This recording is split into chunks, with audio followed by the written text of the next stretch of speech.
2 personnes sur 3, 2 étudiants sur 3 galèrent à décrocher un contrat en alternance ou un contrat en apprentissage. Je trouve que c'est hyper inquiétant pour moi pour 2 raisons. La première, c'est que déjà personnellement, j'ai eu la chance de faire mes 4 dernières années d'études en alternance et c'est de loin la plus belle chose qui ait pu m'arriver. L'alternance, c'est une chance incroyable et elle est encore sous-cotée, je trouve. Et la deuxième chose, c'est que maintenant j'ai 32 ans, ça fait à peu près une dizaine d'années que je travaille dans le recrutement, peu importe sous quelle forme, autant pour des grands groupes que dans des cabinets de chasse de tête, etc. Et j'ai eu l'occasion de faire passer à peu près 200 entretiens pour des contrats, stages ou alternance. Et à chaque fois, c'était la même chose, catastrophique. Que ce soit dans la manière pour décrocher, enfin pour attirer mon attention et pour avoir un entretien, et après dans la manière de mener les entretiens, c'est une catastrophe. Bref, en tout cas, le constat là, avec ce chiffre, c'est que ça veut dire que là, au moment où je tourne la vidéo, on est à peu près à la mi-août 2025, et il y a encore des centaines de milliers de jeunes qui n'ont pas de contrat d'alternance, et donc en gros, qui ne savent pas ce qu'ils vont foutre dans un mois, quoi. Et ça, je trouve ça très préoccupant. Donc ce que je vous propose, vous en faites ce que vous voulez. Je me suis dit, tiens, je fais un truc un peu spontané, 5 points qui, selon moi, font que si vous avez un point de vigilance pardon, là-dessus et que vous vous mettez en réflexion et en mouvement surtout vis-à-vis de ça, je suis quasiment persuadé que la situation dans laquelle vous serez dans 30 jours, on va dire, là peu importe à quel moment vous allez voir cette vidéo, avant la fin septembre, elle n'aura rien à voir avec celle du moment. Donc voilà, je vous propose ça, c'est gratuit et vous en faites ce que vous voulez. Pour celles et ceux qui ne me connaissent pas, je suis plus actif sur le réseau LinkedIn, un petit peu TikTok aussi. Mais en gros, ouais, comme je vous disais, ça fait à peu près une dizaine d'années que je suis dans le monde du recrutement. Et là maintenant, depuis 2 ans, je développe ma propre activité qui s'appelle PlayJob, qui jusqu'ici accompagnait uniquement les francophones qui veulent venir intégrer le marché du travail en Suisse. Et maintenant, il y a différentes choses qui se développent.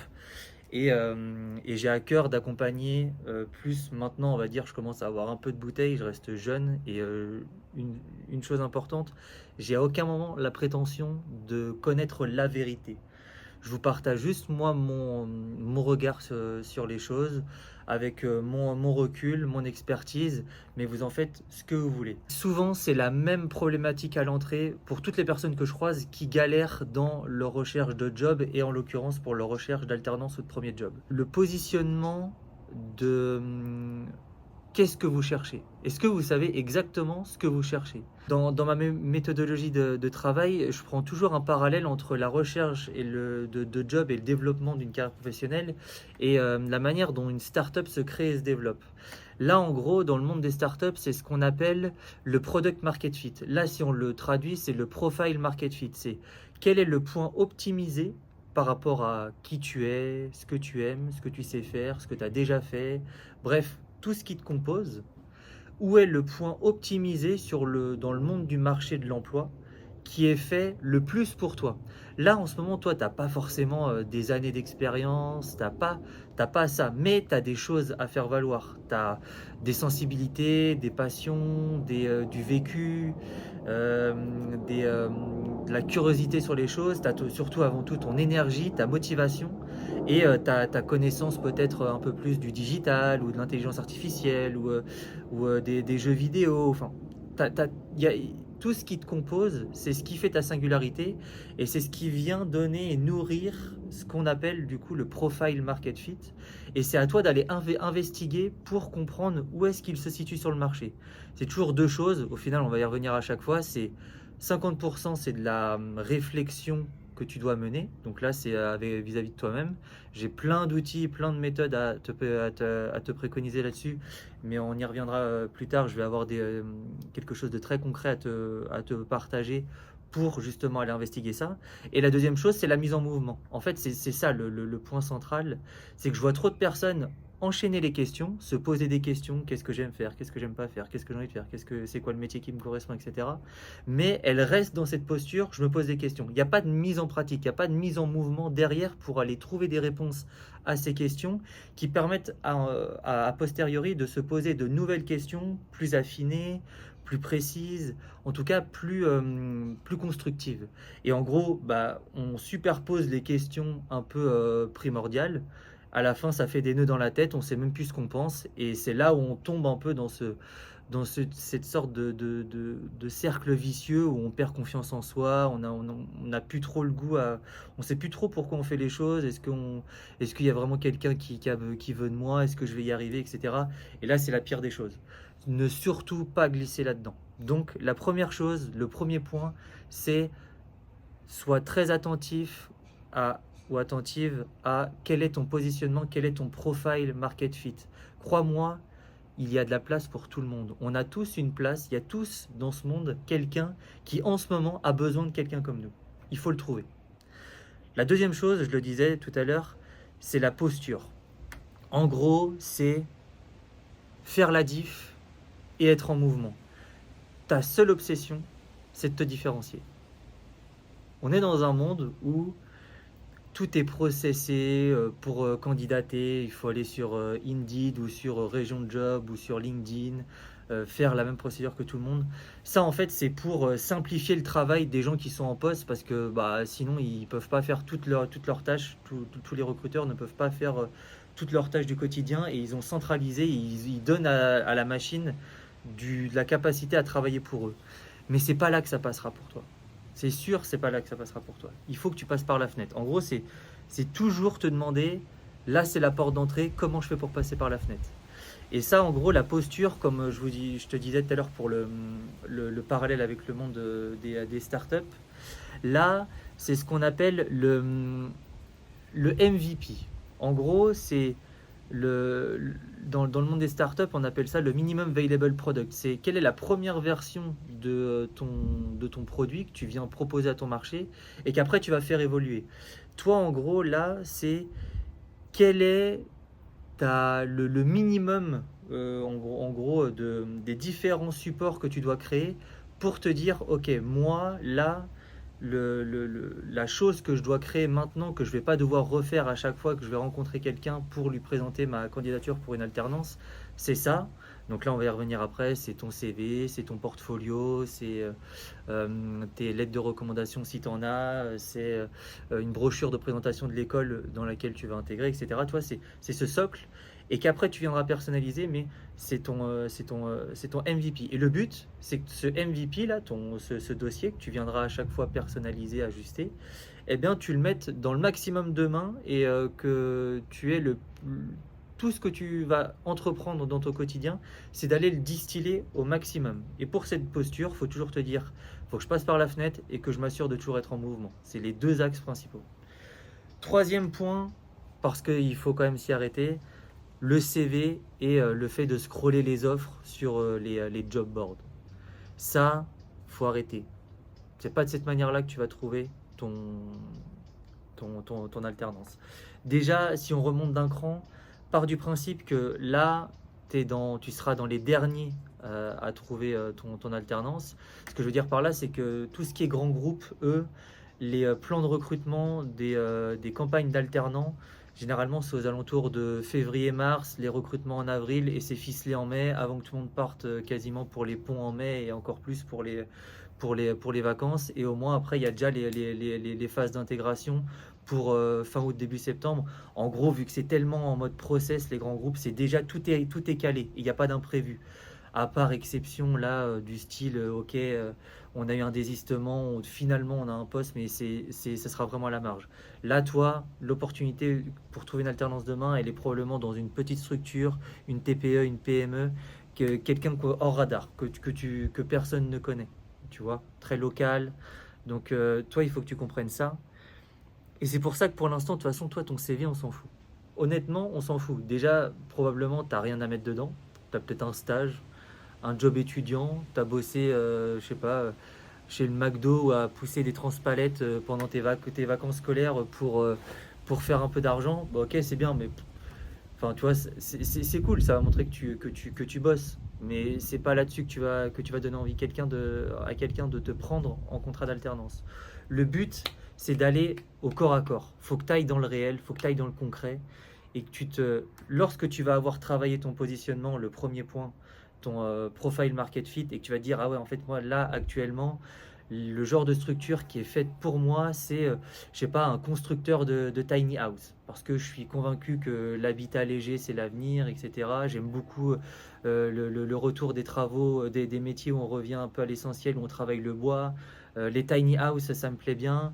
Et puis sinon, je m'intéresse énormément aussi au monde du sport et je sais pas, du e-sport. Ok, ben là, c'est quoi les acteurs derrière? Ok, bon, on y va. Et après, ben, comment tu fais pour rentrer avec eux par la fenêtre et que tu leur proposes ton MVP. Et là, tu vas venir personnaliser le titre de ton CV, tu vas venir mettre l'intitulé du poste qui correspond le plus à cette boîte-là. Et puis tu vas faire une belle lettre de motivation où tu vas leur expliquer pourquoi ben, en fait, ton profile market fit t'a amené à eux. Et surtout, tu vas venir faire, c'est ça en fait le plus important, le petit truc qui fait la diff. Moi, ce que je te recommande, c'est le plus simple. Je pense que tu es assez à l'aise avec ton téléphone. Tu prends ton téléphone, tu te dis, OK, quelles seraient les 3 questions que se poserait le dirigeant de la boîte chez qui j'ai envie de postuler, là, de ce constructeur de tiny house?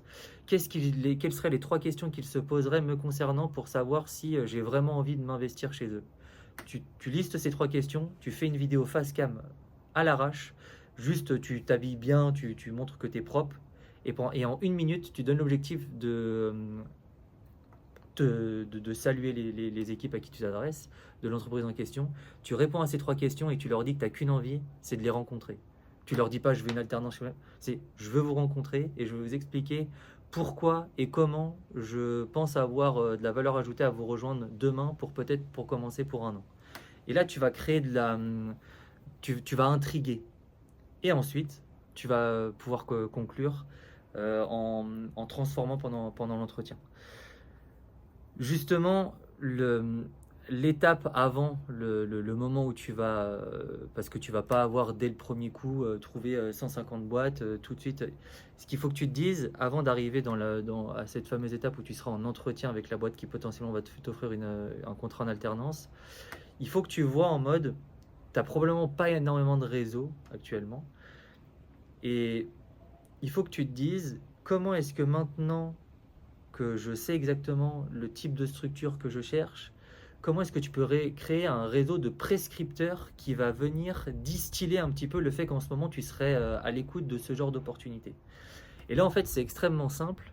L'astuce qui marche à chaque fois, c'est que tu vas sur LinkedIn et tu tapes le type en fait tu recherches par personne et tu contactes toutes les personnes qui sont, tu vois, tu prends les gens tu le vois, hein, qui ont entre, je sais pas, 25 et 40 ans, qui restent pas trop vieux, et qui occupent le poste en mode pas alternant du job que tu cibles.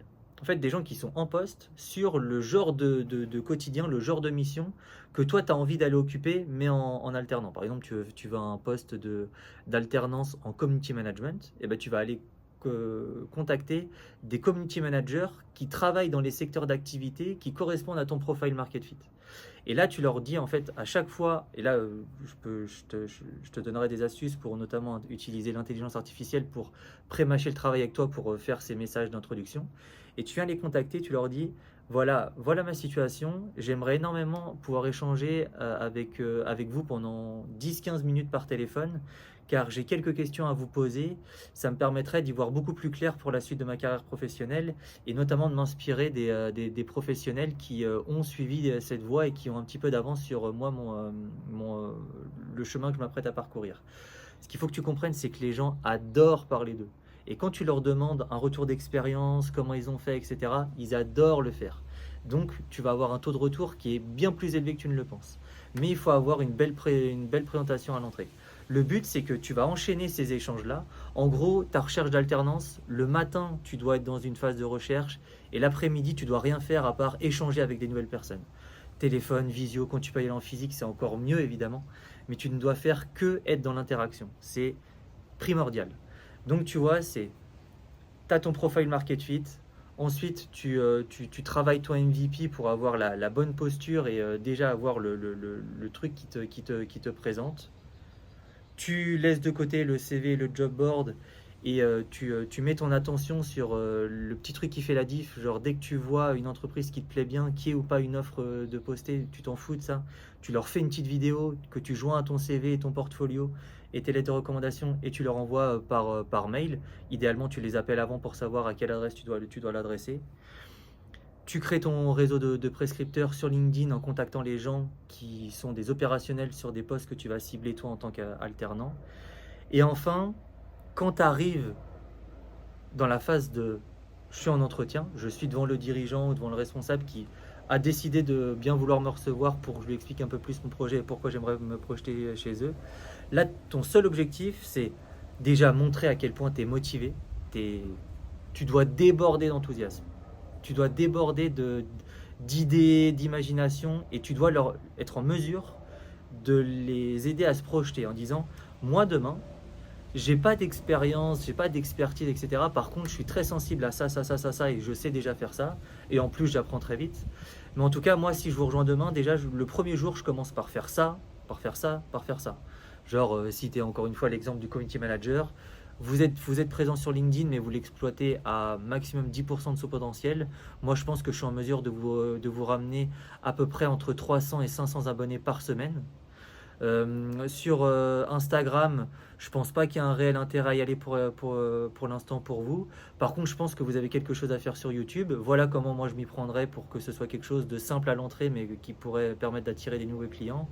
Et enfin, je pense que là, vous devriez peut-être vous intéresser à la création d'événements physiques. Ça redevient à la mode. Et par exemple, faire des partenariats avec telle structure que j'ai déjà ciblée de mon côté. Et je pense qu'il y aurait quelque chose à faire avec eux.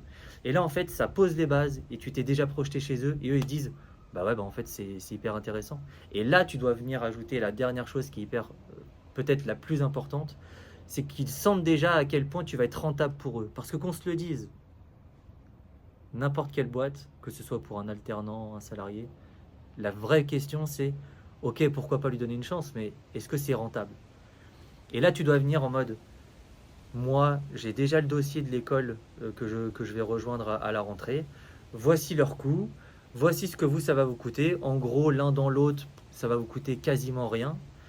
Et en plus de ça, moi, je pense que je peux largement couvrir ce coût-là. Et mon objectif sera personnellement de vous ramener au moins autant que ce que je vous coûte. Donc, non seulement je vous coûte zéro, mais en plus, je vous ramène autant que ce que je vous coûte pour la première année.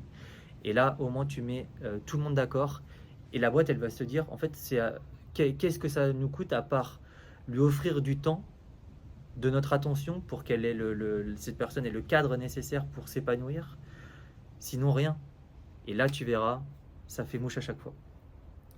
Donc, je ne sais pas si ces différents conseils, j'aime pas ce terme-là, mais t'auront aidé.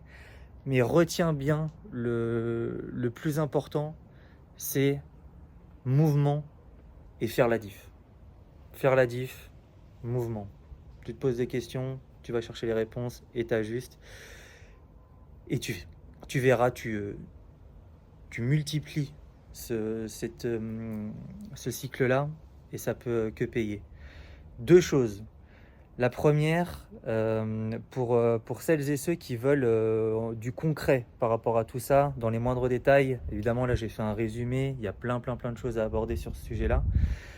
Je vous mets en description de la vidéo, je suis en train de lancer une communauté WhatsApp gratuite qui s'appelle le Refuge du Léman. Et tous les jours, je vais donner un conseil gratuit en vidéo, une petite vidéo de 2-3 minutes, où je vous explique concrètement pourquoi pour moi ça a du sens de faire cet exercice, de se poser cette question, de faire ça, de faire avec parfois sous forme de challenge.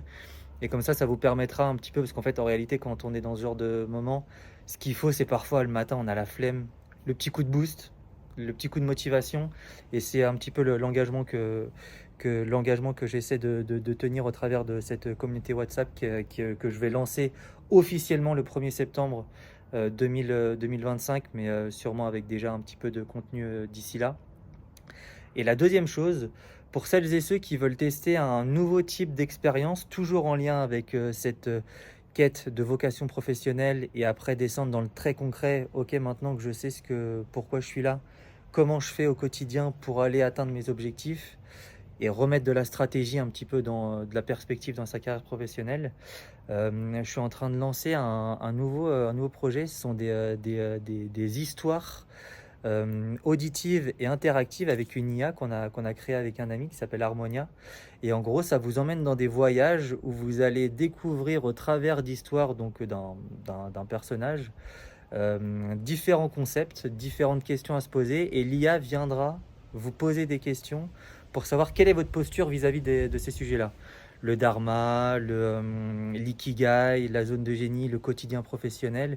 Et en fait, au fur et à mesure, ça permet de concrètement savoir ce qu'on veut et comment on doit s'y prendre dans le réel pour atteindre ses objectifs professionnels. Ça coûte 25 euros, c'est satisfait ou remboursé. Et c'est directement sur le site lapause.ai. Je vous mets le lien en description. Et pour celles et ceux que ça intéresse, n'hésitez pas à me faire vos retours. Je vous assure, vous serez pas déçus. Et au pire des cas, c'est remboursé. Prenez soin de vous et je vous dis à très vite pour une nouvelle vidéo.